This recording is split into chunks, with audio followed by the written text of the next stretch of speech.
We have basically to spy for industry trends and for society trends that we always deliver. You have to sell 100 million and you have to make 10 million profit. But we can't survive without molecules. It's a 20 billion investment, so hydrogen is not so expensive. The lithium ion will stay forever. How flammable is hydrogen? Will my house explode if I'm heating with hydrogen? Yeah? Green energy is becoming cheaper and cheaper and everybody will go that way. The politics should get the people on board. Yes. But what we need now is to get things done. Yeah, we don't need regulations and rules and whatever, but sometimes you have to bring things to work. Yes. You cannot develop forever. Isn't that nobody has ever developed such a hydrogen economy, and now Germany should do it. The time is ready for doing it. Yeah, yes. So let's do it.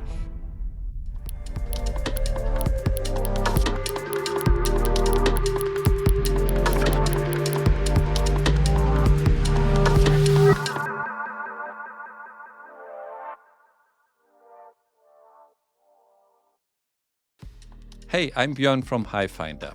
I'm your host of the podcast, The Hydrogen Leader. In this format, we want to inspire future hydrogen leaders. Please do me a favor and subscribe to our channel. If you like the content, it helps a lot to grow the channel. Thank you very much. Welcome, Professor Markus Hölzle, to the podcast, The Hydrogen Leader. Given your extraordinary experience both in hydrogen and in battery technologies, I'm very delighted to have you here today. It's a pleasure being here. Yeah, it's raining outside, so outside conditions are not so good, but inside conditions are even better. Exactly. It's really an honor to be here, and I hope we have a nice discussion. Exactly. And the Hydrogen Leadership Podcast is not only talking about tech.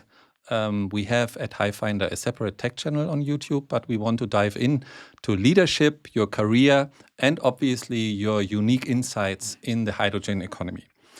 I want to kick off this dialogue with the very basic question: who is Professor Hölzle?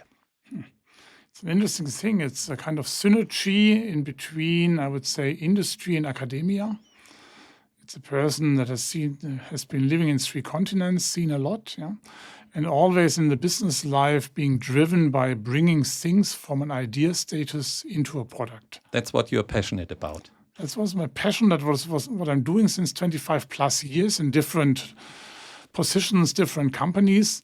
And I think that's what makes a lot of fun. Yeah? If you're not doing whatever kind of commodity type thing that is there for 25 years, for another 25 years, but really doing something new, taking all the shareholders into account, so the people developing a product, the people needing a product, the markets around, the conditions, and try to make it happen.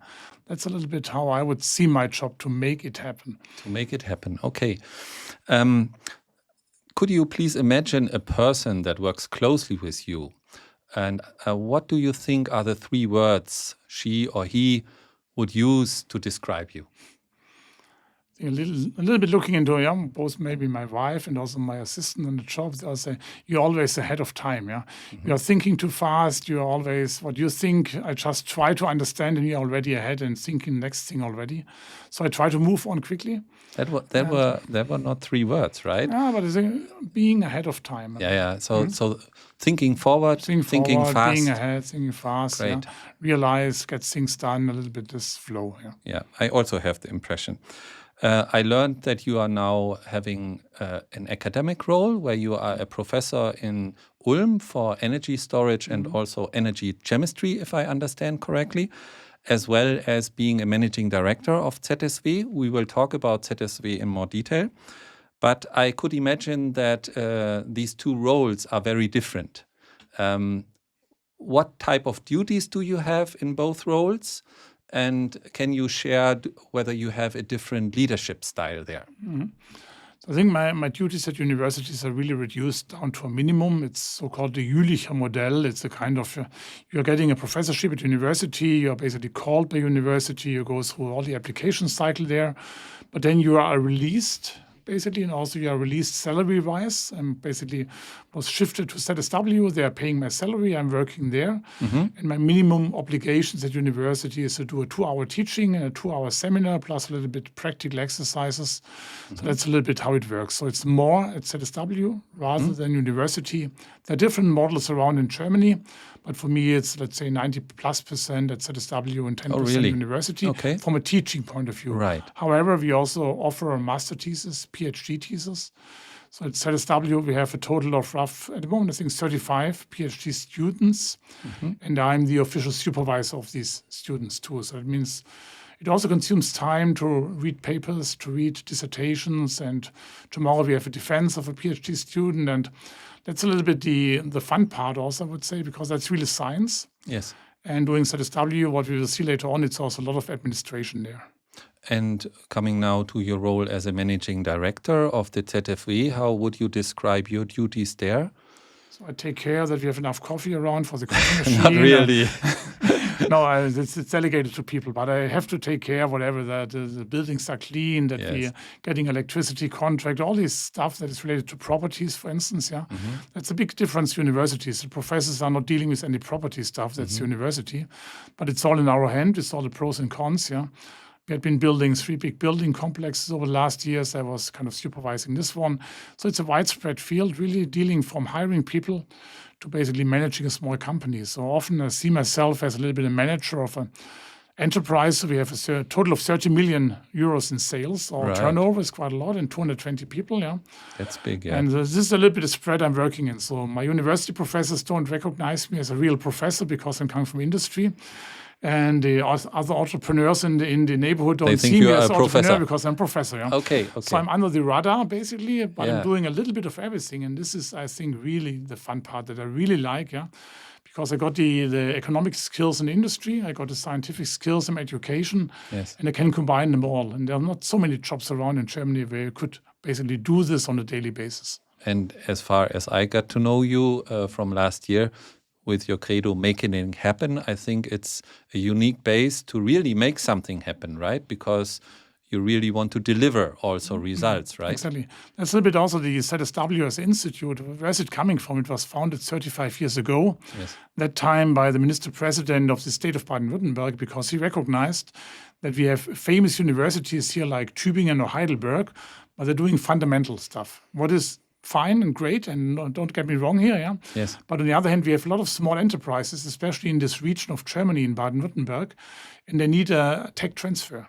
And the tech transfer from fundamental research of professors to a small enterprise with a little R&D budget that basically needs things pre-developed, there was a gap. Right. And then ZSW and other institutes had been founded, and all the energy topics went to ZSW. And that's the reason why we're doing, since more than 30 years, stuff like photovoltaics, batteries, hydrogen. And keep in mind, 35 years ago, it was in 1988, a lithium-ion battery was not even in the market. Just to give you an idea, it's not so far in the past, but it was a different time. Lead acid was the dominating battery. Nickel metal hydride just was invented. Solar panels had been so expensive that you could use it in satellites, and nobody at that time could envision at all, that things change in such a way that today we really can afford all these technologies, and they will boost and, let's say, positively dominate our future life. Yeah, we come to that later also. Coming back to the leadership topic, I understand as a professor you have the opportunity to initiate discussions, to initiate probably some research directions, and you more or less lead by initiating those things because everybody works so independently. But I guess running a company as a managing director, you are a real leader, right? And I could imagine that your role is also shaping the strategy of the institute, collaborating with your leaders and stakeholders in the government. What do you think if you would be a managing director of such an institute, not only at ZSW? How are you successful in that way? And how do you define your success as a managing director? I think if you're at university as a professor, you're a civil servant, you're having a fixed budget, you're having 2, 3, 4 positions. That's all not the case at ZSW. So we really are working like a company. We have to generate money and sales and earnings. And from that, we can invest and reinvest and can plan our future. That means we are working very close with industry. We have basically to spy for industry trends and for society trends. And out of that, we have to generate projects that give us money both from government as well as from industry. I think that's the interesting part, and that's also where we have to really stick very close to the real-time thing. So we have some budget for doing some fundamental research for 5 years ahead of time, but the money is generated right now. That means we are trying to identify trends very early. We can implement things really quickly because we are a small independent institute. We don't have to go to whatever headquarters to get for permission. We just give our own permission and we do. Yes. And that gives us a little bit the kind of being ahead of the crowd thing. Yeah? That's a little bit how I name it. Yeah. So we have to see the trends, we realize the trends, we implement, and we basically harvest the trends. And then other institutes like the big research institutes and the research associations like Fraunhofer, Helmholtz, they always can jump on these trends later. Yeah? But then we should be ahead already seeing the next trend. Yeah. And one more important thing is, as I mentioned, it's always happening together with industry. Yeah. So if we look in batteries, hydrogen fuel cells, all these energy technologies, a lot of work was done by industry. You have to be honest here, yeah. And because a lot of work was cost cutting, optimizing step by step. If you give a PhD student the topics that you have to bring down the cost every year by 3% and increase the efficiency, it's no fun at all. I want to do something real scientific, yeah. Right. But the industry was doing this consistently in both areas. We are dealing with that's batteries and hydrogen. And the effect is that we now can afford these technologies and we are participating. So we are dealing with these guys. We are kind of overflow lab for them. Sometimes we do PhD work with these, a little bit long-term oriented stuff. We offer a full portfolio and we define the opportunities. We define this together. And if it makes sense for both parties, then we do it. Okay, and coming back to this topic of regularly identifying industry trends, I once heard a speech of the CEO of Bayer, and he said when they invest into new medicine, they have a gate process to give more money the more mature the R&D is. Do you also have these type of processes, how to tackle new trends, that you have at the beginning more a playground, and when it gets material that there are really a process where people can get the money they need? I think we in BASF, where I was working for many years, we had the same process. It's called stage gate or phase gate. And at the end, it's always a business case in behind. So the key thing is that you really identify the market and market potential with all the uncertainties. Yeah. Right. And then you spend more and more money, especially in medical, where you have to go through all these clinical tests at the end. That is incredibly expensive. Exactly. Yeah? Yes. You have to find the right way to do it, to define the funnel that is getting more narrow and more expensive. What we are doing, we have own money, so we try to earn own money, and we do this every year. And then once a year, we sit together with our department heads and we define what kind of research topics they would like to a little bit screen and investigate. Yes. They have to come up with a budget proposal, and normally we can release the budget. And then they can play on this kind of playground. Yeah. And typically, even if you go for a bigger budget at government, you have to have some initial results already. Yeah. And that's the reason why we do this. And this is typically a maximum of 2 to 3 years. Maybe can run one PhD thesis, and afterwards it must go into the next step. And the next step means we are getting an external funding for that, either from government or from industry. And if it's not coming, then we have to stop it. Yeah? I think we don't have the money to do everything all the time. We have to be realistic. Yeah. But normally it's coming, and if I look a little bit in this different fields, sometimes the governmental organizations are willing to pay a little bit earlier. Right. Other one want to see a certain technology level to give them more money. So we know these rules, and we know our partners on the other side. Typically, also a lot of knowing people, knowing how to deal with. It's 50% of the game. Both in industry, I can tell you, I spent quite a lot of time as in academia. Yeah. I guess you have seen many great technologies also materialize over all the years. And you have contributed probably also to these projects. What would you say was your proudest moment in your career so far, or one of the proudest moments where you say, okay, you're going home and say, today I really did something great? Maybe not on today, but maybe the product development. When I was in BASF, we developed a battery material, lithium iron phosphate, LFP. It's a very safe material. Yes. It was a little bit of a side development. We always had been on the side chain in the company. But with little money, we made it together with an external trawler to build up a sizable production capacity, a few thousand tons. Okay. We made the material, we sold it to a Korean battery maker, one of the big guys there. Yes. And it was ending in a Western European car platform. And So that project you had a significant contribution. Exactly, I was heading this project. All right. For many, many years, I was fighting it through all these kind of release gates and BASF, all these phase gate, stage gate. And the focus that time was more on the nickel, cobalt, manganese materials. A lot of effort went in there. Yes. And we always had been a little brother of it, yeah. And with little money and with a kind of fast-moving technology development, taking external companies in, rather doing everything in-house, we managed to bring this material into a Korean battery company. And the Koreans are also a little bit more risk-taking guys. So this was a perfect match. And we really made it happen. So still proud to have something that I was developing, running in batteries in a kind of German OEM, actually, in a vehicle of a German OEM on the road. Which is now making our life better. Exactly. And if you look at the time scale from your initial work, then the migration to industry, and then putting it in a real project, or how many years are we talking? In total, was it maybe 6 years, 6-7 years to do it? You can't be much faster, I have to say. You have to scale it up. The industry has to qualify the material. Pretty quick, yeah. If it goes into a car, you need some time. Yeah. So nothing happens overnight. It's also important in these energy discussions. People still dream about the super battery that falls out of sky or whatever. Yeah. This all will not happen. Yeah. It's a lot of daily work and daily blood, sweat, and tears to improve these technologies, to tweak here and there. Yeah. That's a little bit what we are doing. I have really to say with industry, it's more a tweaking thing than inventing something completely new. Look, in the last 50 years, how many new batteries had been invented and make it into the market. Basically, it was nickel metal hydride technology coming from nickel cadmium and lithium ion. That's it, yeah. And there's lead acid still being used in the vehicles, 12 volt and some backup power system. And that's it, yeah. And beating lithium with this very high voltage is the highest voltage of any chemical element. To beat this one is not easy by definition. Yeah? From that point of view, we already have a very great battery that you can further develop. And this is a kind of development. And we are doing a lot of development at ZSW. So there's research happening in Ulm, in the city I'm living in, where ZSW is sitting in the university, in the Helmholtz Institute. They're looking into magnesium and calcium, aluminum batteries. But it's not happening overnight. Yeah? And at the same time, lithium-ion battery is still moving on. Yeah. The same for fuel cells, for instance. We do a lot of fuel cell development.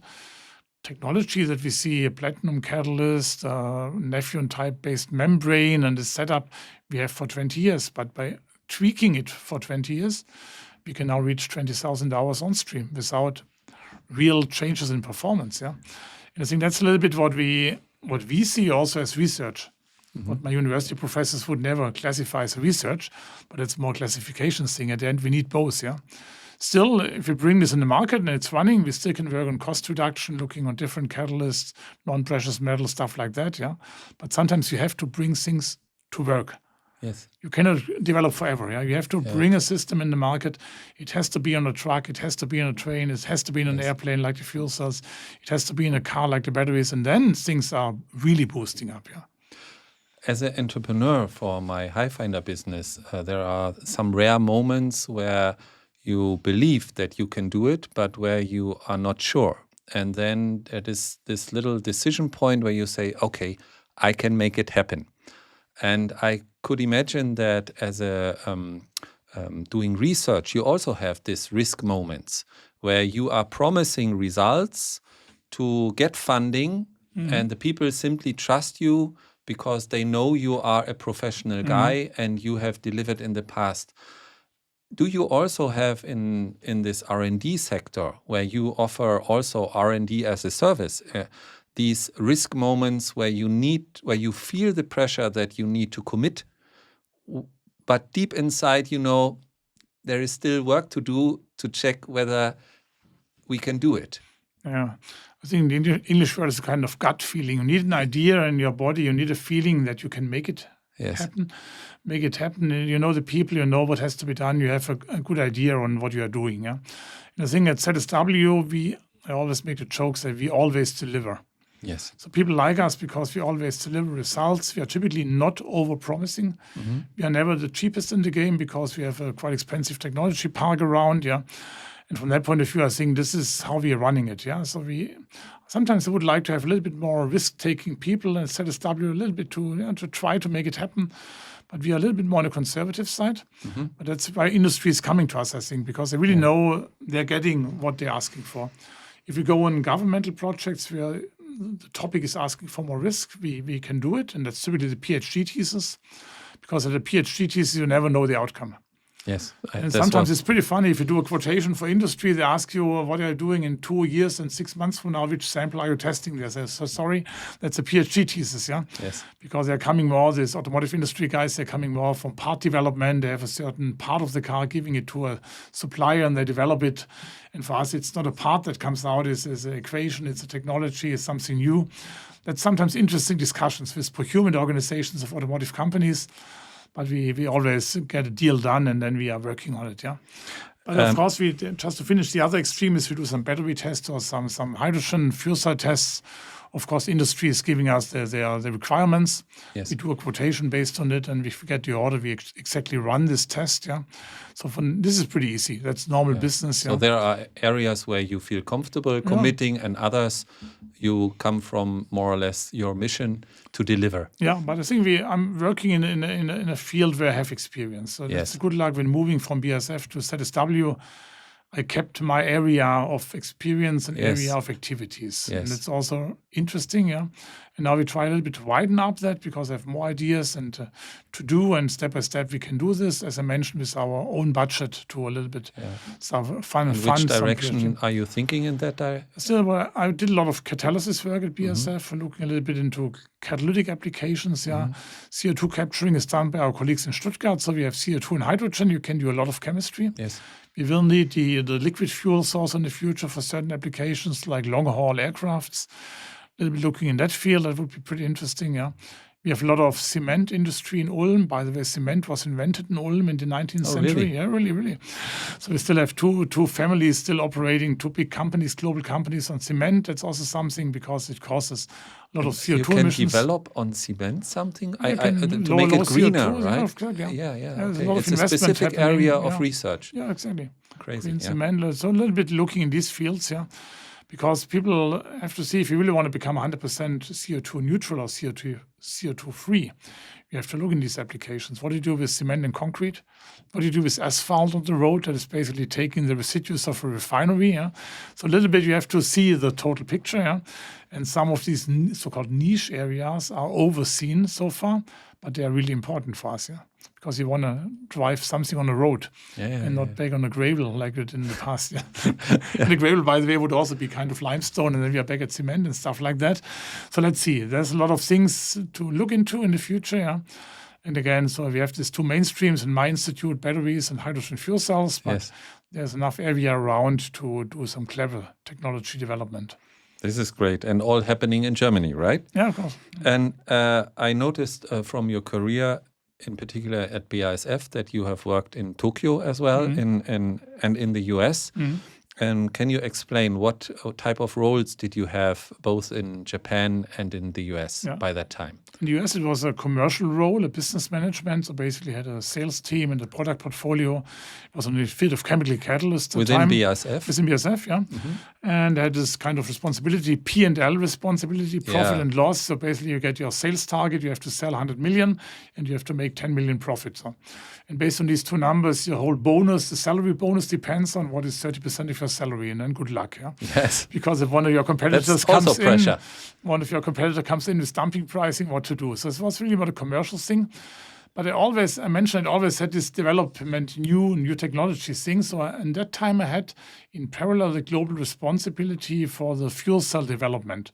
So BASF was also developing fuel cells and catalysts for making hydrogen out of our natural gas or coal or other stuff. And I was also running that activity first in Germany, but then when I was relocating to Houston, Texas, I kept this responsibility because that time with Ballard Power System, with Plug Power, Novera, and many other companies, there was a big hotspot in the US on this fuel cell and hydrogen development. And was that also still to the chemistry in the fuel cell, or did you go further with the system design? Chemistry. So BASF was always reluctant going into system design because BASF is a chemical company. Yes.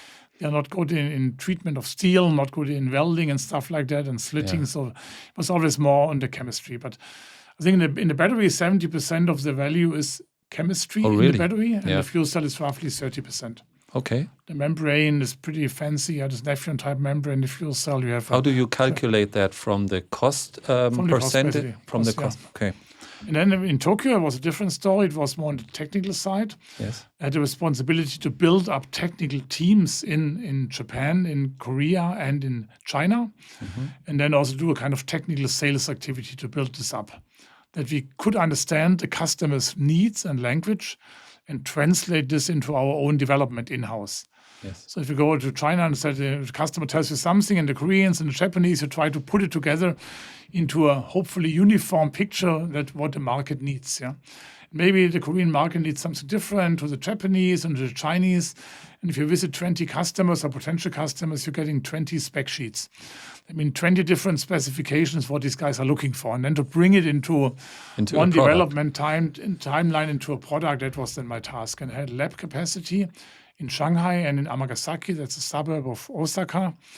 And it was a lot of fun, and traveling to these Japanese customers, bowing in the right direction with the right angle, China more doing a good eating, in Korea doing a lot of drinking. So if my liver was damaged, it was during my time in Korea.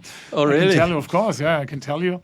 And of course, I like Asia, great food, and basically this was still a time, it was from 2012 to 15, when China was still an open country.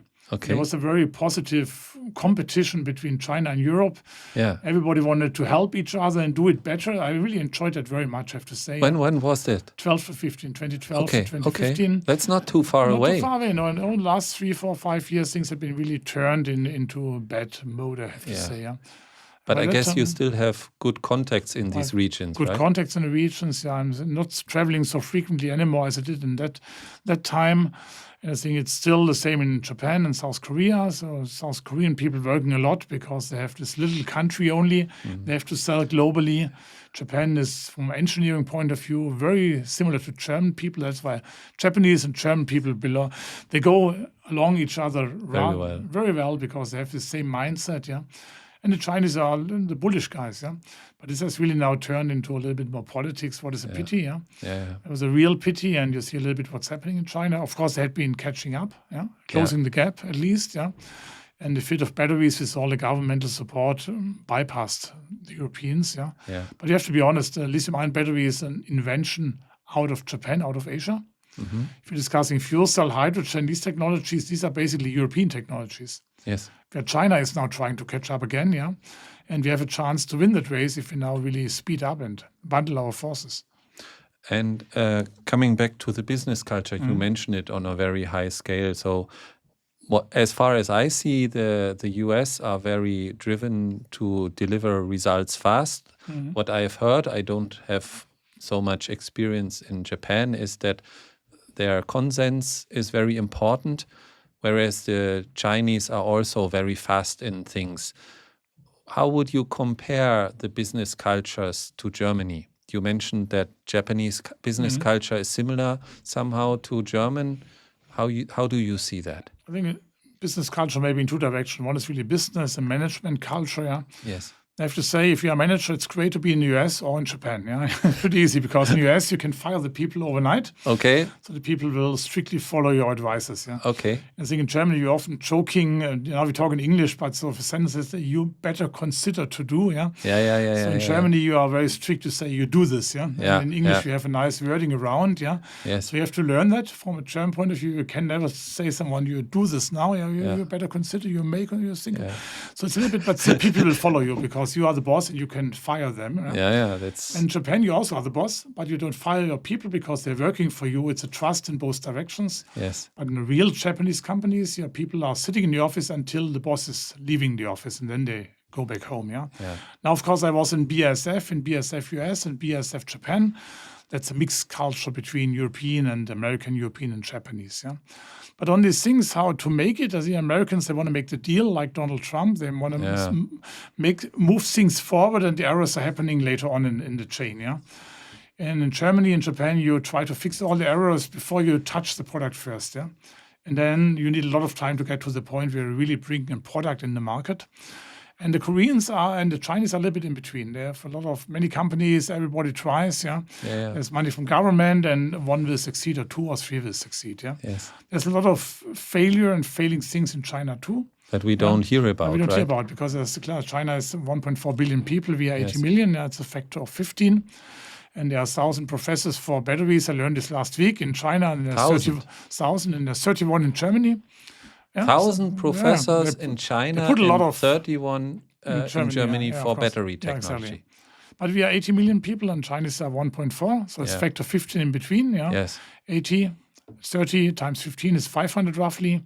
The Chinese on purpose put more professorships in because they see this as a strategic technology for China, and I think that's a little bit how it works. Yes. So I don't make the statement right now, if you have 500 professors in Germany, that things would be better. Yes. But still, it's a factor, of course. I recently had the chance to read a technology tracking report from the Australian strategic authority, which tracks these developments. And I think they created 64 categories where basically 50 or so China is leading and the US is the rest. And we are only in half of those categories in the top 5. Yeah. And I think that also in that report, it was stated, as you said, that they have 10 institutes where Germany has 1. And this makes a difference, right? Yeah, but still, I think the Chinese are really fast in scaling up things and to bring things on the road. Yeah. In the battery case, it's really as it is, And there are mistakes happening and failures happening and whatever, but they couldn't just continue. Yeah. And this is, I think, the real strength, this quick turnaround, And I think one impression that I had in the US, you want to make money. Yeah? And in Asia, you want to make good products. And good means doing the job and being affordable. This was really a big difference to European and American culture. Even if there's no need to further improve a product in Korea, for instance, they still do it. Every year, a product must become cheaper. Yes. A product must become more affordable. A product must become better. Every year. Yes. Independent if you need it or you don't need it. In the Western culture, you would say, oh, let's stop here. I can make a big, nice price in the market. I'm harvesting a little bit money. And then if the market asks for more, I will continue to work on the product, And that's not happening in Asia. And that's a little bit also what you see now. In all these technologies, the Asians are dominating more and more. Because solar panels, iteration cycle are so fast. Are fast and they're always happening. That's maybe the key difference. They're always happening. In Germany, you could do a fast iteration cycle 1 or 2 times. And then people would be exhausted and you would basically be happy that you have done it and then relax for 1 or 2 years. And this is not happening. Then the next cycle is directly continuing. And I think in an interview that I read, you pointed to the extreme competition also that is taking place in China or in Asian markets. So I think that from an outside perspective, sometimes many of these technology advancements are perceived as being strategic. However, I think that if you, in your own market, have to innovate so fast to survive, and then as a side product, you can go international. It's basically you're just innovating because you want to be successful on your market. And as a side product, you can be very also successful on export. Do you agree with this view? I think the Japanese market is shrinking, population is shrinking, and the companies have to export. South Korea, same story. South Korea is an island, basically. They are kept there. North Korea in between the mainland. There's no way. So but these guys are really going island. Massively into export. So in South Korea, even more people are trained in English language. Was a big obstacle still in Japan. I think this is one thing. The other thing is, it's just this.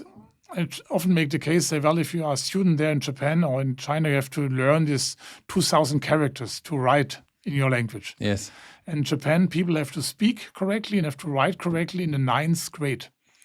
So in 9 years in school, you're going through that cumbersome, right, kind of massive learning thing. And after that, you are different compared to where we are in Europe. After 2 years, you can learn, you can read or write, It's a different story a little bit. So doing these painful things, these repeating things, I think the Asian people have an advantage, not on the creative side. Right. That's unfortunately also a little bit more in the US, And I think the other part is, of course, politics helps more. These are all strategic developments in Asia, where politics helps a lot.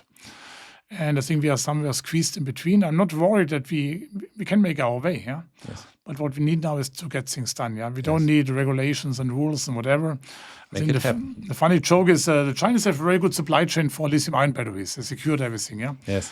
In Germany, we have an European Union, we have a very good supply chain law, but not a supply chain in place. So that's a little bit of things I think we have. And the politics is waking up right now in whole Europe. I think Yes. the new European deal, I think Ms. von der Leyen will announce it end of this month. I think where the European Union will go. And they said we have to bring up our industry in a competitive level, yeah. And we can do this. Nobody should get me wrong here. I absolutely believe in it. We can do it. And it's still fun in behind. If you really make something happen that you see later on the road, that's the best thing in your life. You can point to your kids and say, this is my baby here. Yeah? Exactly. That's really, and I think we are getting there. This is good news for all of us. And coming now to the hydrogen economy a little bit. Why are you so passionate about hydrogen and fuel cell? Because we need it. I think it's pretty easy. I think if you a little bit go through the numbers, a little bit see the energy transition that we want to do globally, we really say globally, yeah. So Germany is a little bit running ahead, want to be finished in 2045, state of Baden-Württemberg even earlier, 2050 European Union, yeah. And I think other countries also going in this direction. We need an energy carrier that is different to electrons. So the base will be the electricity and electrons, but we can't survive without molecules. And I think if you look today in the German energy mix, more than 70% is molecules, yeah, and only 20+% is electricity. Yes. And you cannot turn this around in 100% electricity. That's just from a scientific point of view. And that's also accepted everywhere. Yeah? The scientific, political, whatever discussion goes, what's the share of molecules versus what's the share of electrons, yeah? And at the moment, the electrons are boosted, at least here in Germany. We do a lot of installations of photovoltaics, of wind. So in the photovoltaics installation, we even outpace the government target, what was never happening in the past, yeah? Yes. And wind is catching up because there's just a little bit lagging behind 1 or 2 years, but it's coming. And then we have a lot of electricity generation and now what to do with it, yeah? And I think people now recognize, electron is generated to be consumed at the same time. That's electricity. Yeah? Yes. And if you want to store something, you can take a battery, of course, but if you look a little bit what a battery can really store in view of volume and weight and energy in behind and metals you need, then you come to the conclusion rather quickly, you can bridge a day and night system. Maybe in summer, photovoltaics is basically charging your batteries, and in the night you release the energy. But the German weather, unfortunately, is as it is today, mostly in wintertime. That means there's no sun, there's no wind. Yeah. And you're sitting there for 10 days, for 2 weeks, for 3 weeks, and then you need something different just to generate again electricity. And a system that is only working for 2 weeks a year is not sustainable, not cost competitive, not efficient. From that point of view, you need something to run all year long. Yeah, and this is where hydrogen, I think, has to find its place in industries and applications where it's needed all the year, to have a system running to cover the cost. And then in addition, if you have to need hydrogen as a booster for generating electricity, like days like today in Germany, where we have no sun and only little wind, then you can fulfill this in addition. Yeah. And it's a little bit interesting how long it needs in Germany to come to that point, to say, hey, well, we need both, let's do both, yeah. And I think we will see a lot of progress this year, actually, because I think we have now installed so much photovoltaics. Mm-hmm. That every sunny weekend from March to September, October, at least 50% we have to take off from grid because we can't use electricity. Yeah? And then people will think about, well, why are we doing here? We're installing a lot, we're subsidizing, and we can't use it because if sun is burning down and it's too much electricity being generated, and then we find an outlet for it, and that's hydrogen. Yeah? And so things will come together. Yeah? And of course, a fuel cell truck has not the efficiency of a battery truck, but it can run more than 1,000 kilometers without charging. And it will consume hydrogen, and it will be produced at times where electricity is too much in the grid. And we have to take it out of the grid. And at that time, electricity is damn cheap. Right. If not free of charge. Yeah. Last year, we had 500 hours of negative electricity prices. Why? Because too much electricity, no outlet. And this outlet in the future must be hydrogen, because hydrogen is the carbohydrate, guys, or the hydrocarbon without carbon. It's not so much left. Yes. Yeah. And I think this is how step by step people will identify the whole thing. Yeah. And quite interestingly, if you look what's happening in Germany, it's not so bad. So because we have now defined the central hydrogen pipeline system that we have, central hydrogen grid. It's a 20 billion investment. Is it a lot? Yes. How much is it in electricity? So the high voltage grid in electricity is a 300 billion investment in Germany only. So hydrogen is not so expensive like people think. And we are doing the right stuff there. We are starting with the infrastructure to bring hydrogen from A to Z. And in the electricity, we started with the generation, and now we are lacking infrastructure. Yeah? So I think that's a little bit a good way to do it.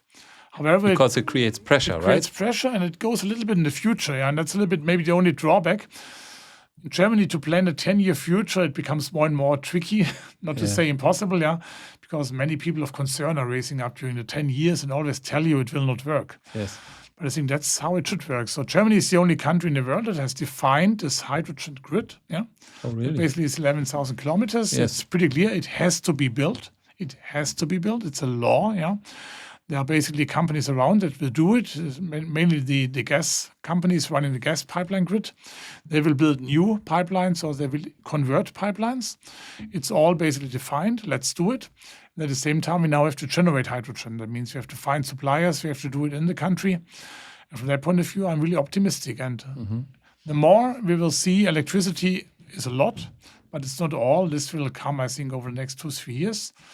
And that the dream of all electric society, where everything all the time runs only electrically, will be a dream. And I think it's not a bad dream, but it will be a dream. And in addition with hydrogen, it will become reality. Oh, this is a great statement. So what you're saying is the dream to run electric only will be a dream, but with hydrogen, it will become a reality. Exactly, yeah. And coming back to the negative electricity prices, is it right to say that if we have these negative prices, it is somehow an indicator of the inefficiency of our electric grid? Because I would imagine if there would be enough storage capacity, these different fluctuation would be much less, because then you would have people trying to store energy by the electricity much earlier. Is that fair? I think looking at what German government is planning just on the photovoltaic side, there should be a total installation of 250 gigawatt capacity in Germany in 2040. In battery? Like in photovoltaics. In photovoltaics, yes. So we have a 250 gigawatt generation capacity. Right. The highest consumption capacity that we have today is roughly 80. It may go up to 100. Per day? Gigawatts, so per hour, basically per unit, And then you can see if the sun will be shining in the future, you generate 250, and you only can consume maximum, 100. And the weekend days much less, Right.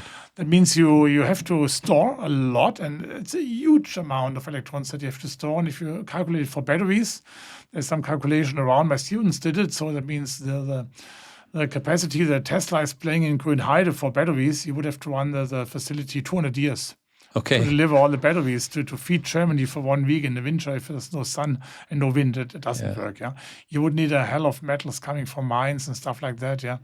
So it makes no sense for the summer-winter storage. The seasonal storage. The seasonal one, because it makes sense day-night with photovoltaics. And I think if you look in press releases from energy providers like the local one, the EnBW, they clearly said all new photovoltaic parks we are installing will come with a battery. Because in the peak hour during the day from 10 to 2, I can't sell my electricity anymore. Yes. So I store it in for 0 cent and I sell it at night again for 10. So this is happening, but it doesn't help us for wintertime. And this is what people recognize. And we even need much more hydrogen electricity for synfuels and other stuff. Right. And if you think in the long term, you're making the synfuels out of CO2 from the atmosphere. You need carbon capture. Then you have CO2, and if the chemists write the equation, CO2 plus hydrogen is giving CH2. That's the fuel, Yes. But it also gives 2 water. That means you need 6 hydrogen to have 1 molecule of fuel, So there will be a lot of hydrogen being needed in the future. And I think the good news is, if you a little bit look over the last 3, 4, 5 years and the studies, even from the same kind of companies or consultants, the amount of hydrogen being needed is always going up over that time. People recognize it will be more and more. Yes. But at the same time, the amount of hydrogen being generated in Germany is also going up. Yes. Because 10 years ago, people thought hydrogen we don't have in Germany. We can't generate. We have to bring it from the outside. And we will bring hydrogen from the outside in the future, as we bring today natural gas and oil from the outside. Yes. But there will be, I would assume, 50% being generated in Germany. Okay, that's Because a lot. we have this excess of wind and photovoltaic that we all have to harvest, transfer it into hydrogen. It's a 70% efficiency. It's not good. But the other thing is shutting down the generation, shutting up the photovoltaic panels. That's a 0% efficiency. And 70% is much better than zero. And I think that's the comparison we have to do.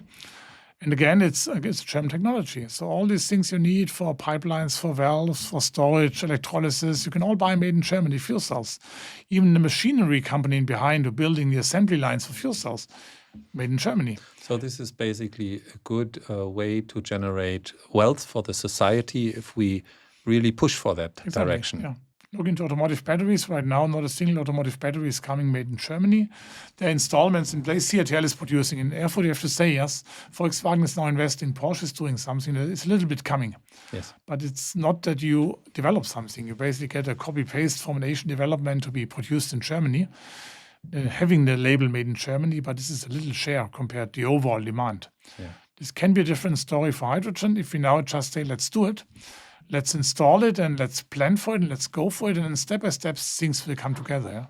Yeah. So what blows my mind from what you're saying is that the hydrogen infrastructure, which only costs 30 million, is cheap compared to the electricity grid that we need to build of 300 billion, right? So it's only 10% because sometimes you get the feeling that people reject the hydrogen technology because those investments are publicly discussed, whereas the investments in the electricity grid somehow are done below the headlines.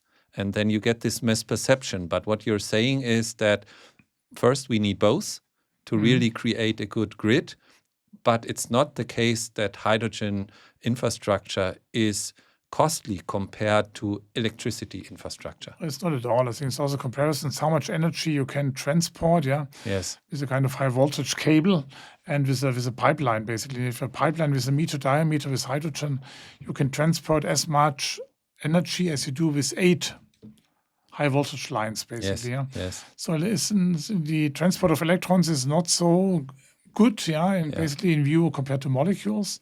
And also today, look, and we have 100 million tons roughly of crude oil coming into Germany. So it's you don't see this at all. You can transport in basically a tanker truck on the road. You do 30 tons of diesel and gasoline. That's a lot, Right. And you can fuel how many cars of it? Basically 1,000 cars with one tank load. And that's a big advantage of liquid fuels, of course. And then comes the gaseous fuels like hydrogen, and then comes the electrons. I think you are right. Basically, the hydrogen, the central grid was discussed lengthily in public. And there was also a kind of governmental offering process in behind. The electricity grid is built by the electrical companies, by the utility companies. You don't see this, but you're getting charged for it. Yes, And its but is charges there are going also up every public year. funding involved in the electricity grid, or is it mainly funded by economic activities? It's funded basically by the electricity companies that you all know and by basically grid companies, and they are regulated. Yes. They are allowed to make a certain profit, but they are allowed to swap all their costs on their customers. Okay. That means if they do big investments now, who will pay the customers? And they can make a certain margin, 5-6% EBIT margin out of it. And the rest they have to get back from their consumers, from their customers. And this is what's happening. And that's the reason why this Netzentgelt, we call it in Germany, transmission cost, transmission charges are raising every year. And we are, as the population, indirectly funding this build-up of the electricity grid, whereas in hydrogen, you have these big discussions and projects and then public discussions as well, because the hydrogen industry has not yet developed such a mechanism where the society somehow supports the build of the infrastructure. I think the society also has to pay this build-up, but it's only 20 to 30 billion. It's much less, So it's clear. So all these infrastructure projects have to be refunded basically from society. There's a lot of ideas saying, why don't you take the big insurance companies? If they give their money, you have to give them a certain interest rate, of course, what they have. But I think also that's pretty. We have big insurance companies like Allianz here in Germany. They're harvesting billions and hundreds of billions of money. Let them invest their money. And they get whatever, 6-7% interest, they will do it. But Yeah. at the moment, it's not happening. So private money has to come into the game. What is hindering these investments? It's a little bit, you have to guarantee a certain interest, of course, for these companies. That's what government doesn't want to do right now. Right.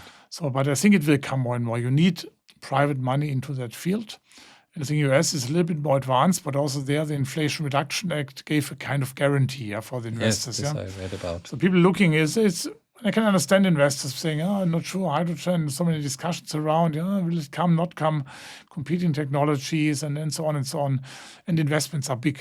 Even I think of batteries, you saw Northvolt case, each factory is 3 billion euros. Yes. So it's a big investment, big money in behind. And if you fail in one area, it's a high risk that you completely fail. That's the reason why private money, and privately also talking from insurance to venture capital, it's not so easy to direct into that markets because, first of all, it's a huge capital demand.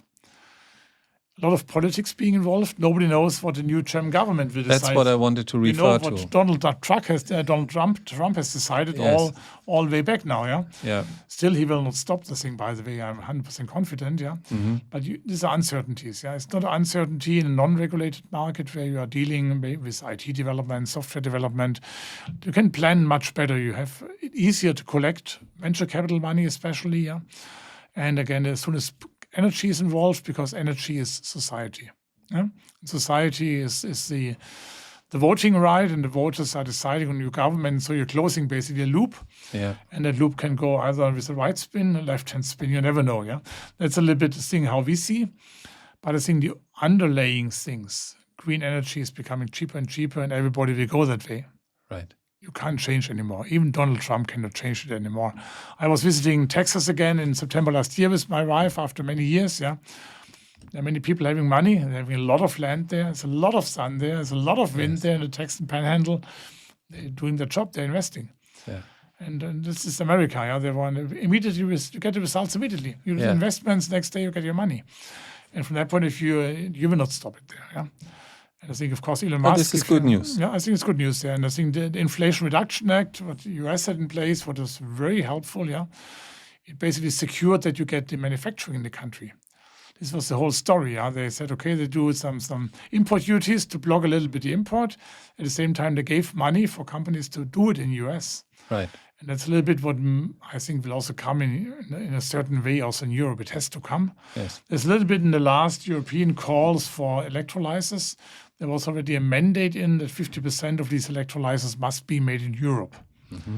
That helps. So only 50%, more as an industry policy. More as industry policy, because US is 100% made in US. I think China cannot import any batteries anymore in the US. It's done. Okay. So this market is owned by the Koreans because it was already in place. And Donald Trump will now put more and more stuff in place. And I think this is a little bit change to the pros and the cons. For the pros, you have a chance for in-the-country development and production. We can do made in Germany for Europe. On the other hand, of course, it will shake up the market for exports. So let's see. Yeah. I think there is a lot of good news that you share today. It's somehow a big business game, but if you are able to connect the dots like you are doing it, it becomes clear that things will work out. I learned that last week you have visited a very important battery conference in Berlin.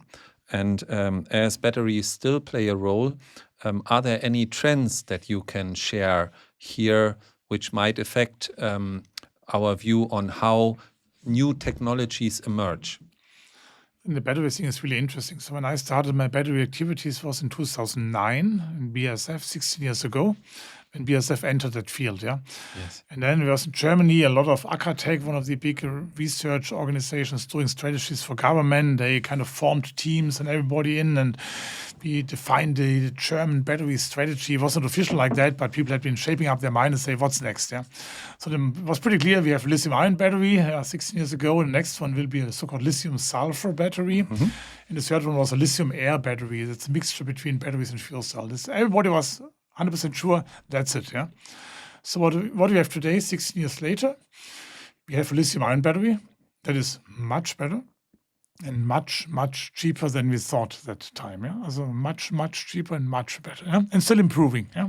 Yeah. So lithium sulfur still under development and not a really working system around. People still doing, and nobody knows when it will come. Yeah. In between, we had the so-called solid-state batteries. Yeah, But this is still a topic, isn't this it? topic. People are developing it. People are working on it. Do we have a system in the market? Not really. Yeah.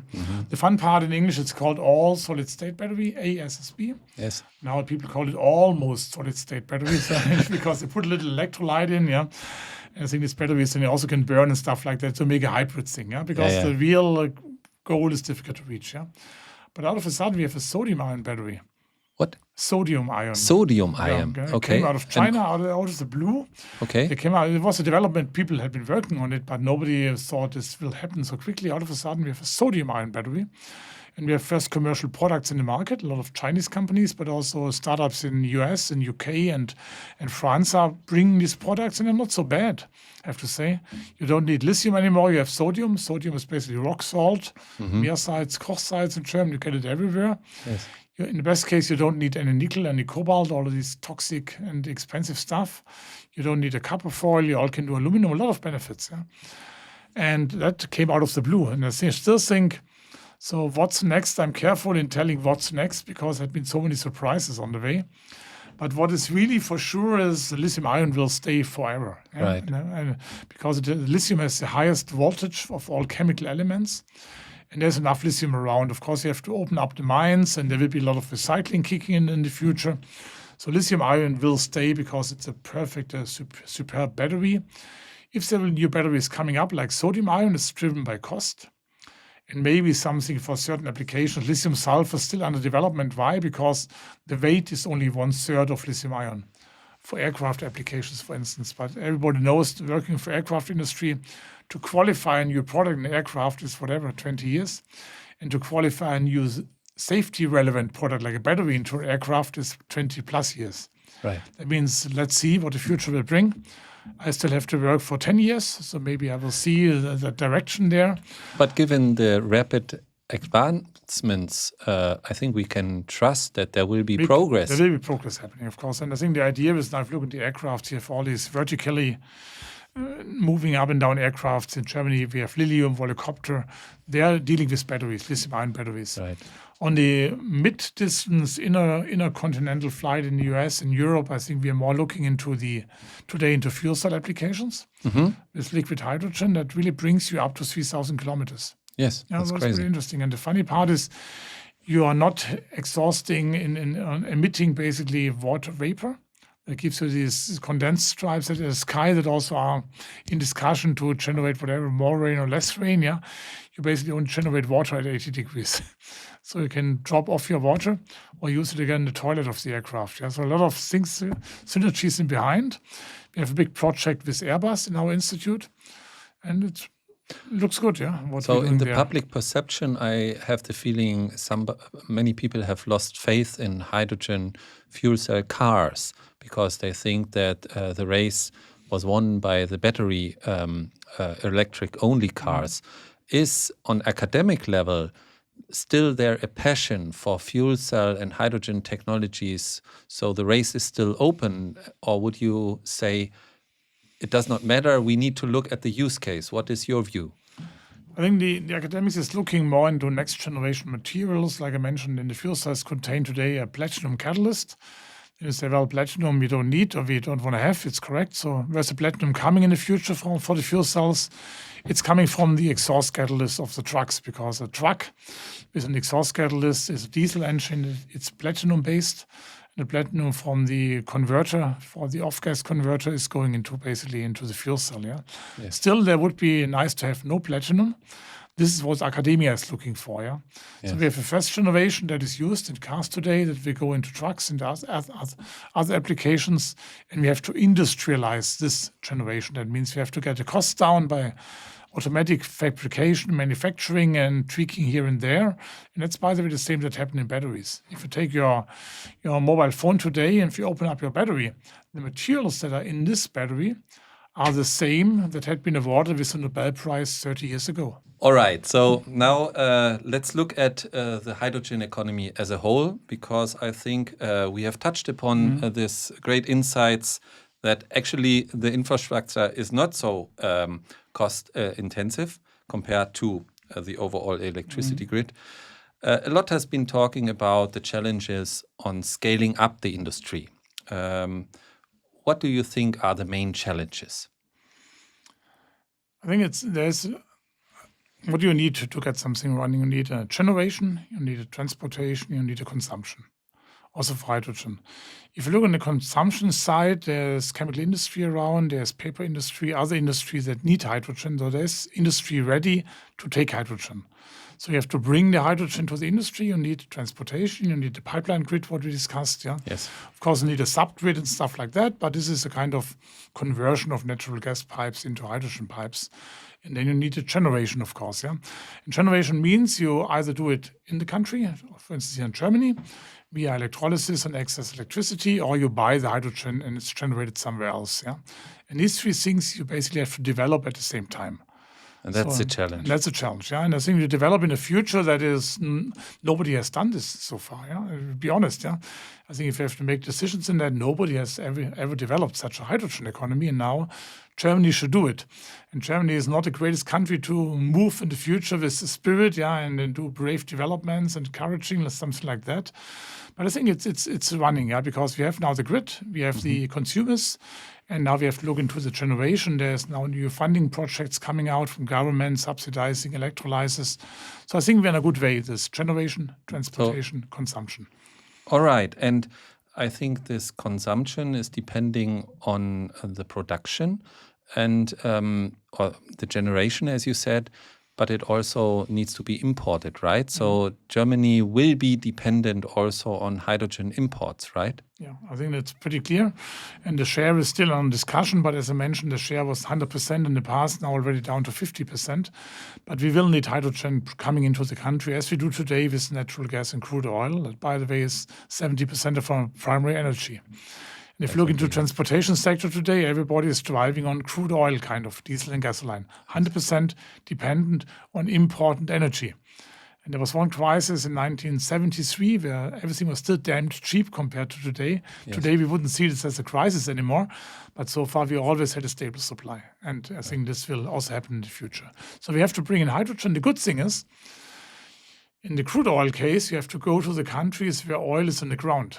In the hydrogen case, you can select your countries that are willing to work together with you in making hydrogen for you in a fair, balanced deal, I would say. For instance, there was just a big signing ceremony last week in the Ministry of Economics on a pipeline coming from North Africa to Germany, basically.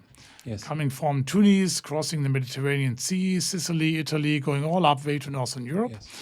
And I think that's a kind of infrastructure project, but it's also a development project for the Northern African states. Yes. Because they have poor people, they need a future, they need industry. Let's generate hydrogen there because we have damned cheap solar energy. You get electricity done for 1 cent a kilowatt hour. Yeah? In Africa. Germany is 1. Yeah? We have land, there's only sand there. There's not a battle between food versus fuel or stuff like that. Yeah. Let's build it up there in a partnership. Partnership means they can use 50% of the hydrogen for their own industry. They're building up, the rest we are getting. And then we maybe can a little bit also see the refugee topic, slow it down. That is happening in the Mediterranean Sea. Yeah? Help these countries, and they're basically our neighbors. Yeah, and if you don't want to go to North Africa, take Spain. Take Portugal, take southern France, take Scotland with wind, take Norway. Yeah, so there's enough of European countries around that have access, basically, of these natural energies. And if you make good deals with them, they can either make money or we do whatever cooperation. But it's important to think from a deal aspect. Yeah. Okay, another deal making these days. And don't expect that North Africa is installing like crazy or doing wind turbines in Scotland just for Germany. If you don't want to have it here, the Scottish people will also ask you, why should we the job if you don't want to have your own wind turbines? So we have to be fair there. But I think that's on the way. And again, the good news is we can partner up with countries that we would like to partner up. Yes. So from a geopolitical point of view. Exactly, yeah. And you mentioned that the core hydrogen grid is more or less a law. and cannot be redone. Yeah. Are these projects really committed, or is it more an intention that the people want to develop something? Because many fear, also you have seen the projects, lot of intentions, but when you look at the financial investment decision, many hydrogen projects in the past have not crossed that point. So are these infrastructure projects really committed, or what is the status? I think from these projects, 70% are hard committed. Oh, really? Yeah, and 30% are still on the table looking for investors. But the 70% is really they ensure that there's a core connection north to south and east to west. And of course, in the future, we need more hydrogen, a little bit more pipeline capacity. And I think there are certain pipelines already basically going through all the approval process, but not having an investor as of today. But again, 70% are real committed by the industry. And industry basically are the companies who are responsible today for natural gas transport, the overarching transport. They will do this transformation of their grid or building partly new pipelines. There's one new pipeline, for instance, here in the region under development, coming from Heidelberg to Stuttgart. Yes. This pipeline will transport natural gas in the beginning to feed the power stations, but it can be converted 100% to hydrogen if needed, or step by step with increasing share of hydrogen in natural gas. All the steel is selected the right way, all the capacities are calculated, all the kind of stations to increase the pressure are made for hydrogen. So I think this is now always taken into account. Yeah. So the big vision more or less for Europe is build the infrastructure on our own, produce where we can, and then form great partnerships internationally that we are driven to have to really become more or less independent in a connected world. Exactly. So that's the vision. I had a chance to visit the port of Rotterdam last year. Yes. And they showed already the first big electrolyzer plant in an area where 10 more could be built just from space. They have dedicated wind farms only to produce electricity for hydrogen electrolysis. The good thing is they have 4 big refineries in the port of Rotterdam. They will consume the hydrogen in the beginning to make the gasoline diesel a little bit greener. Yeah. But they're already building the pipeline to the border to Germany. Yes. So we go to Duisburg in the North Rhine-Westphalian area where a lot of steel industry is located. They're doing it. And by the way, they built a second pipeline in parallel already that takes the CO2 and brings it for sequestration also back to the Netherlands and the North Sea. Probably all the problems about this infrastructure is they are underground. Nobody is seeing that. It's good. That's a great news. That's a great news. It's for the people living there, but in order to give trust that the hydrogen economy is advancing, it's hard to see that there has been a hydrogen-ready pipeline under your ground. It's correct to see that the natural gas economy was also emerging over 30 years. A lot of 300,000 kilometers of natural gas pipelines had been built in the ground. I think people are happy having things in the ground rather than up the ground. And again, hydrogen, that's really a point today is not visible for people. So I'm giving a lot of presentations. I'm giving 50 plus presentations 50. here. So I have nothing to do in the evening. I only see my wife at the weekend. So what to do there, I'm accepting basically all kind of invitations, and there's a lot of interest in hydrogen. That's really what I'm seeing from these 50 presentations. 45 are related to hydrogen and 5 for batteries. Well, that's a good quota. It's a good quota. And people really asking questions. They want to understand. Yes. Because right now hydrogen is invisible. Why? It's produced in huge volumes, but within a refinery, within a chemical plant. Yes. It's used to make fertilizer to feed mankind. We couldn't feed 8 billion people without hydrogen. You wouldn't drive diesel or gasoline because it's basically hydrogen-promoted crude oil. So hydrogen is everywhere around in your daily life, but it's not visible. Right. And therefore, people asking questions. And if you can answer the questions and also see this as a part of my responsibility, to avoid that hydrogen is getting into the dark side of the opinion because there's some fake news around. Just putting the reality on the table, and the questions are easy ones. Can you transport hydrogen in the pipeline, or will the steel burst? How flammable is hydrogen? Will my house explode if I'm heating with hydrogen? And you can really put a lot of things parallel to natural gas because many parameters are more or less equal. Saying if you have today a gas heating system, natural gas heating system in your house, I have one. I can sleep well at night. Yes. And most people will do. This will not change at all because hydrogen is basically the same.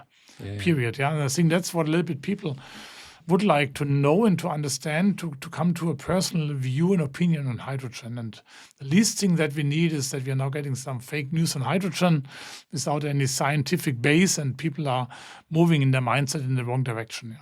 We got to know each other last year in Reutling, where you were giving one of these 50 speeches in an old cinema, I remember. Yeah, correct. And I recall, and what really impressed me, that after the presentation was over, you were there for 2 hours still, and I think it was 9:30, and talking to just normal people wanting to know how a fuel cell works. While I find this effort very impressive, I think it's not your job, because I think the politics should get the people on board. Because even if you give 50 presentations, it's good that you're doing this. You might be speaking in total to 50,000 people. But we need the entire society to get moving and to understanding this. And I think there needs to be taking place some education globally that this is what we want to achieve as a society, right? I think you are also an advisor to governments. And can you share what type of advice are you giving to these decision makers? Is it only related to technology, or do you also talk about these things, how to convince society in these meetings? Maybe first coming back to this Reutling event, I also still remember that one. Yes. There had been 3 important things that made me to stay for 2 hours. First of all, a lot of listeners in the talk having a lot of questions. Yes, definitely. Second thing, it was wintertime, it was dark outside and raining, no reason to leave, and there was free food around. So yes, I remember that too. So it was a good reason to stay there. And again, what is the task of a professor? It's basically teaching. Yes. And you're teaching students, high level, highly scientific, but you should be able as a professor to bring complex statements into easy words. Yes. And I think that's something what is very important in politics, not because politicians are not intelligent. That's not true at all, I have to say, because I'm talking to quite a lot of them. But they have 10,000 topics to deal with along the day. And out of a sudden, something happens and they have to jump on it, and journalists are asking questions. So they can't do everything.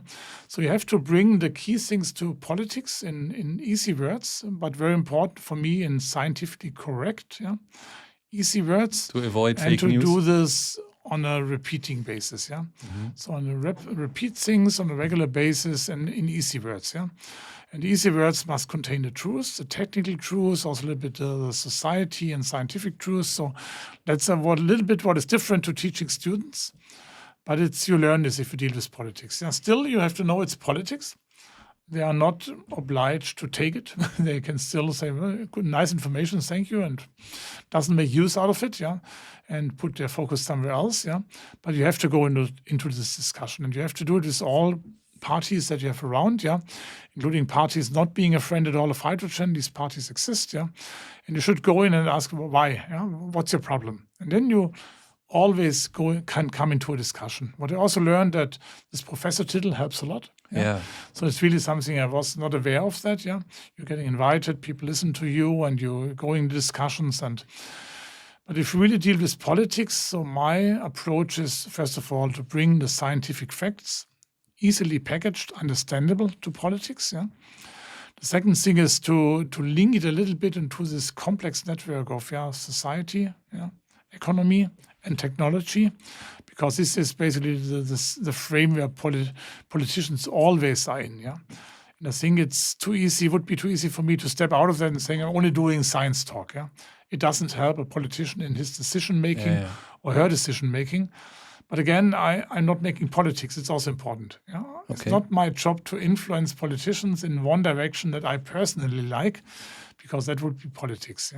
So we are dealing with politicians. I'm heading the advisory boards for green hydrogen here in the state of Baden-Württemberg. We are advising the government. Basically, we're looking to their questions. We try to answer. We put together the opinion of 20 people that we have in the advisory board. And I think so far we always had been unanimous decisions, never any contra vote. We always find a common ground. We are presenting this to the politics, and then hopefully they will take it. Can you recall a very important advice that you gave to politicians in these meetings where you were really passionate that people should follow your advice? I think it was maybe in the beginning of this hydrogen advisory board 3 years ago. Yeah. So we recognize that Baden-Württemberg is basically sitting at the end of this pipeline system. So hydrogen coming from the ports of the North Sea and all the wind excess energy, and then deep in the south is Baden-Württemberg. Yeah, and south of us are the Alps that are basically difficult to cross. Yeah, so there was a kind of understanding. Oops, yeah, if we don't request hydrogen, if we not actively tell everybody that we will need hydrogen in Baden-Württemberg, we may not get it. So it would be a black area. And it had been also discussions forgotten. at that time with State Secretary Kreichen. Maybe not everybody can get what he wants, and so we recognize we have to do something. Okay. And then we put together with the government a strategy, and we had different meetings and big meetings also with the Minister President and signing of documents with 50 organizations signing up. So we gave a lot of things in the hand of the minister in charge, Mrs. Walke, that she could go to Berlin and say, hey, we need something. It can't be that we are not getting anything. And so things turned out that this was rather quickly off the table, that Baden-Württemberg is falling over the cliff. So we get access to the hydrogen grid that is now in development from 2 directions. Also France will give us something from the west. So all good, yeah. But this is, I think I'm proud of that one, because we had been late in Baden-Württemberg in making up our mind. Yes. We could accelerate this process, yeah. But at the same time, we said, okay, this is one cornerstone. The other cornerstone is we have good industry here for fuel cells, for instance, for trucks, for mobility especially. Let's make something out of it. We have some special interest in cement, for instance, when we also could do a CO2 from cement factory, plus hydrogen is giving kind of crude oil, you go into fuels, yeah. So a little bit structured the whole thing, yeah. But the key thing was really we identified this urgency to raise our vote and say, hey. And that was the advisory board, or was it you? Was advisory board. So Okay. I'm only heading this advisory board. Only. It's kind of primus inter pares. It's important, yeah? Yeah. Because we have a really good team of diverse Right. group.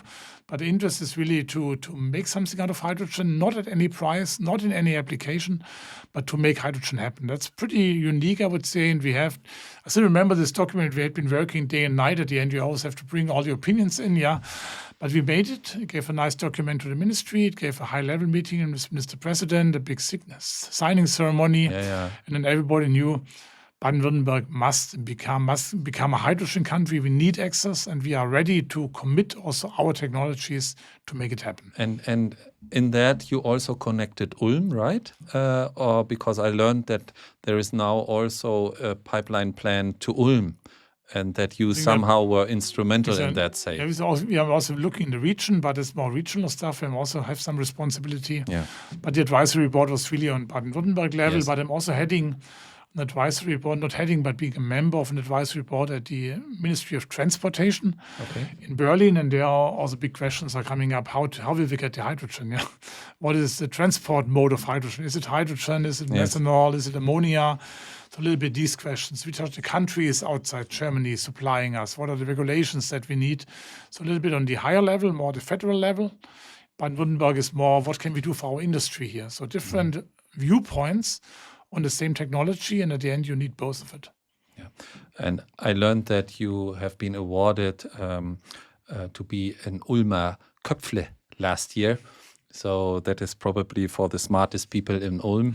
And it's good to have smart people in those advisory boards. So can you, to sum this topic up a little bit, please name very clearly which measures we now need to get right in the next 10 years so that Europe has a significant role to play in the hydrogen world globally. So the overarching message is don't be shy to move ahead. Okay. Into a system that nobody has established so far. So be bold. Be bold, be brave, Yeah. do it. And there will be errors happening and ups and downs. It will be a bumpy road, but do it, yeah. Don't stop at the first problem. Do it, yeah. Execution, yeah. Yes. The second thing is what I mentioned already. It's you need a supply, you need a transportation grid, you need a demand, yeah. Bring this together. Okay. Bring together the infrastructure. Bring together everything. I think if you're building a refueling station for trucks with hydrogen, there's no truck around, it makes no sense, yeah. So bring this together, yeah. Take an electrolyzer, refueling station, and 5 trucks, and we have a mini environment for hydrogen that can grow, yeah. These things have to happen synchronized. It's not always synchronized, yeah. this is maybe the important thing for success. I think go ahead, just keep on moving, synchronize your activities. Yes. And by doing that, the thing will grow, the ecosystem will grow step by step. Right. And you have one left, one wish. The wish is that you're just coming to a point that you're discussing hydrogen as a need. And the question is how to establish the need and how to make it happen. Rather the question, do we really need hydrogen? I think that's something that is stopping us, it's slowing us down, it will open up the door for the Chinese, for the American technology. So I think this is a stupid discussion because all the scientific people tell you in the meantime we need it. And from that point of view, it's not a question, do we need it at all? The question is can we get it in?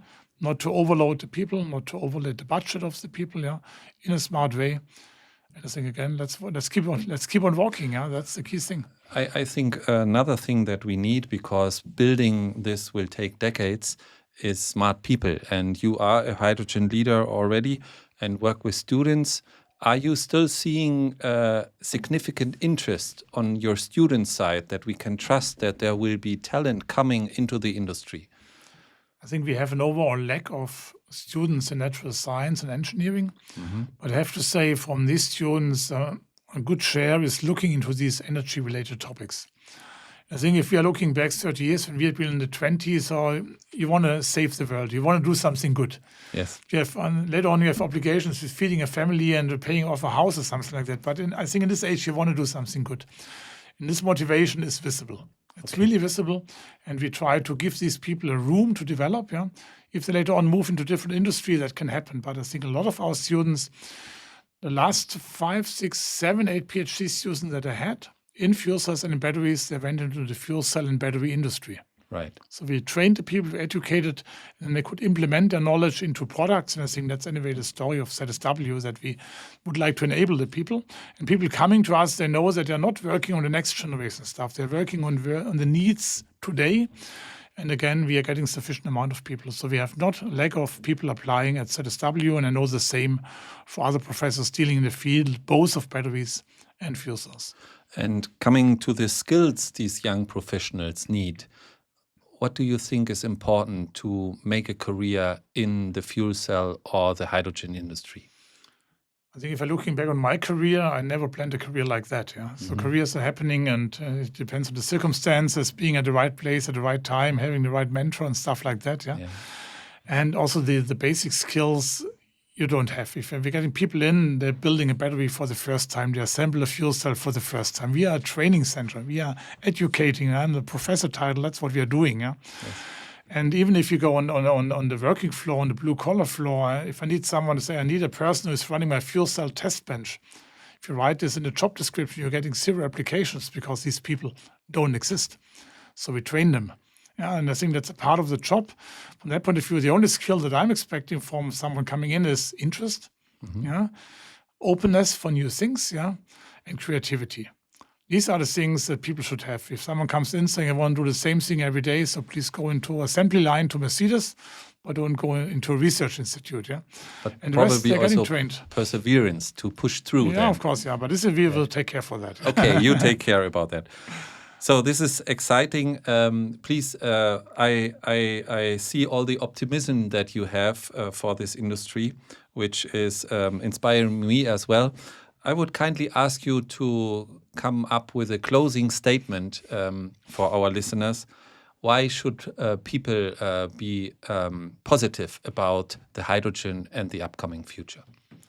I think I'm an optimistic person. So sometimes politicians tell me, oh, you have to come because you're always making these optimistic statements. But there's a reason to be optimistic, I have to be honest. If you look a little bit what we see today as technologies, where we would say they are kind of set, like photovoltaics. Also batteries are getting there. But let's take photovoltaics, batteries, and maybe in the next in the row would be hydrogen technologies. What was happening in photovoltaics and batteries over the last 10, 15 years? These technologies became much, much cheaper than we thought and much, much better than we thought. Than expected. That's so, and I think this is the experience. This is the learning. Why should this be any different for hydrogen? So if someone can explain me that one, I would be happy and I would take it if it's scientifically correct, but I don't see this. Hydrogen is now on the merge, yeah? And now this whole cost reduction thing will come, this technology enhancement will come, yeah? All this system approach will come, supply chains will be established, industry will be there. There's no reason that this will not happen, yeah? From that point of view, its optimism is based on experience in other energy-related technologies. And again, it's coupled with the opportunity for Germany and for Europe and for US also. It's a Western technology right now. If we keep on speeding up now, we keep it as a Western technology.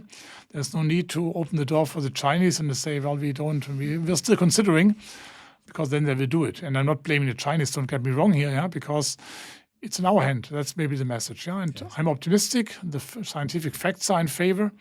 The time is ready for doing it, yeah. Yes. So let's do it. Let's do it. Let's do it. Thank you very much, Professor Hölzle. It was very inspiring and it was good to be here. Thank you for this interesting dialogue. Yeah, you're all welcome. Thank you very much. Pleasure was all mine. Thank you very much.